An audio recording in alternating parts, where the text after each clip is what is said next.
తర్వాత ఇవాళ అందరూ ఇందాక కూడా సార్తో మాట్లాడుతుంటే, సార్ ఈ సినిమాలో ఎలివేషన్స్ చాలా బాగున్నాయి అంటున్నారు అందరూ అంటుంటే, యాక్చువల్గా నిజం చెప్పాలంటే నేను ఎలివేషన్స్ కోసం కూడా అసలు రాయలేదు. అంటే జస్ట్ కళ్యాణ్ గారిని ఈ సినిమాలో జస్ట్ నేను యాక్చువల్గా షూట్ చేశాను అంతే. నేను నిజంగా అంటే ఎలివేషన్స్ కళ్యాణ్ గారితో తీద్దామని అనుకుంటే అసలు అది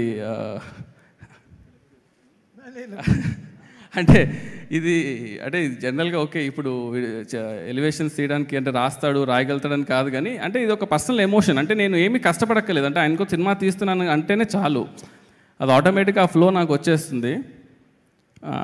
అండ్ సినిమా స్టార్ట్ అయినప్పుడు నాకు ఫస్ట్ రోజు నుంచి లాస్ట్ రోజు వచ్చేసరికి నాకు యాక్చువల్గా అర్థమయ్యారు, ఓకే కళ్యాణ్ సార్ మీటర్ ఇది, కళ్యాణ్ సార్ ఇలా ఉంటారు, కళ్యాణ్ సార్తో ఇలా వర్క్ చేసుకోవచ్చు. Actually very very very very easiest person to work in the world అనిపించింది నాకు.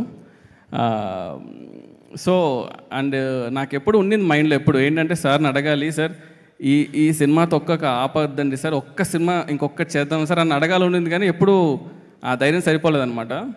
ఒకరోజు బాంబేలో షూట్ చేసేటప్పుడు ఇలా వాళ్ళతో వీళ్ళతో అందరితో అడిగించి సార్కి లాస్ట్లో, సార్ ఇది తీద్దామా సార్, ఇది హిట్ అయితే మాత్రం ఒక్కటి తీద్దాం సార్ ప్లీజ్ అన్నాను. అది యాక్చువల్గా పర్సనల్లో ఉండింది, నేను ఆయన మాత్రమే ఉన్నాం అనమాట. సో సార్ చూసి చేద్దామా అన్నారు. సార్ ఒక్కటి సార్ చేద్దాం సార్ అంటే, కానీ ఆ రోజు అన్నదానికి అదొక్కటి కేవలం ఈ సినిమా హిట్ అవ్వాలి అనే దానికి మెయిన్ రీజన్ ఏంటంటే, రీజన్ ఏమవ్వాలనుకున్నానంటే ఈ సినిమా హిట్ అవ్వాలి, ఎందుకంటే I want to work with you sir again. అంటే ఆపర్చునిటీ ఎప్పుడైనా సరే అది, because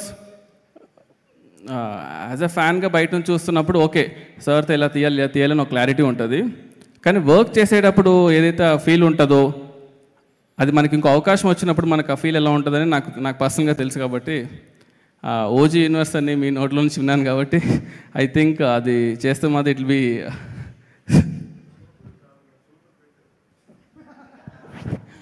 sir. Thank you sir. ఇంకొకటి మెయిన్గా చెప్పదలుచుకుంది ఏంటంటే, ఈ సినిమా స్టార్ట్ అయినప్పుడు ఫస్ట్ అంటే త్రివిక్రమ్ గారు దగ్గర నుంచి కాల్ వచ్చి ఇలా సినిమా చేద్దాం అనుకున్నప్పుడు దానయ్య గారిని కలవడం జరిగింది. దానయ్య గారు ఫస్ట్ నుంచి ఒకటే మాట, ఈ సినిమా హిట్ అవ్వాలి, దీనికి నీకేం కావాలి చెప్పు అంతే, A to Z, ఇది కావాలి ఏది కావాలో చెప్పు, నాకు ఈ సినిమా కళ్యాణ్ గారికి ఒక సినిమా హిట్ ఇవ్వాలి నేను అని ఫస్ట్ నుంచి లాస్ట్ వరకు అది ఉన్నా చూడు సార్ అది సూపర్ సార్. అది ఇట్స్ నాట్ ఎ జోక్ యాక్చువల్గా. Thanks a lot sir. అండ్ ఆ తర్వాత యాడ్ అయిన వ్యక్తుల్లో నెక్స్ట్ మన తమనన్న గురించి ఎంత చెప్పినా తక్కువే, ఒక పర్సనల్ ఇంటర్వ్యూ పెట్టి చెప్పాలి. బట్ ఎందుకంటే ఈ జర్నీలో టెక్నీషియన్స్ అనేది ఎంత ఇంపార్టెంట్ అంటే వెరీ వెరీ వెరీ ఇంపార్టెంట్. అంటే మనం ఎప్పుడు సినిమా రిలీజ్ అయిన తర్వాత హై ఉంటుంది, కానీ సినిమా రిలీజ్ అయ్యే ముందు అన్ని లోలే ఉంటాయి యాక్చువల్గా, ఎక్కడ హై ఉండదు. ఆ లోలన్నీ దాటుకొని సినిమా రిలీజ్ అయినప్పుడు అది హిట్ అవుతే మాత్రమే ఒక హై ఉంటుంది.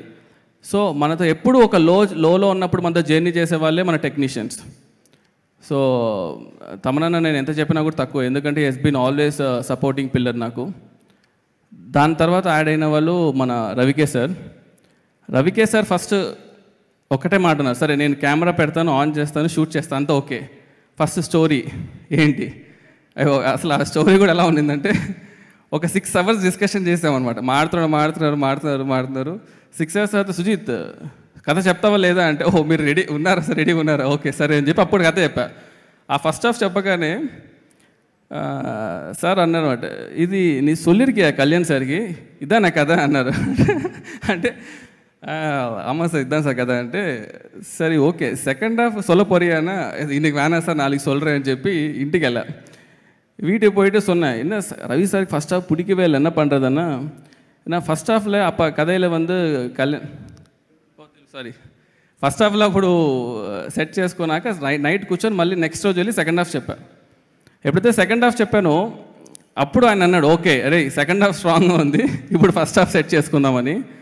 సో ఇట్స్ బీన్ లైక్, అంటే ఎవ్రీ వీక్ ఆయన కాల్ చేయడం, సెట్ చేసుకున్నావా చూసావా అని, ఆ తర్వాతనే కెమెరాకి వెళ్ళడము, షూట్ చేయడము, ఈ సినిమాని ఈ రేంజ్లో రావడం అనే దానికి రియలీ థ్యాంక్స్ అలాట్ సార్.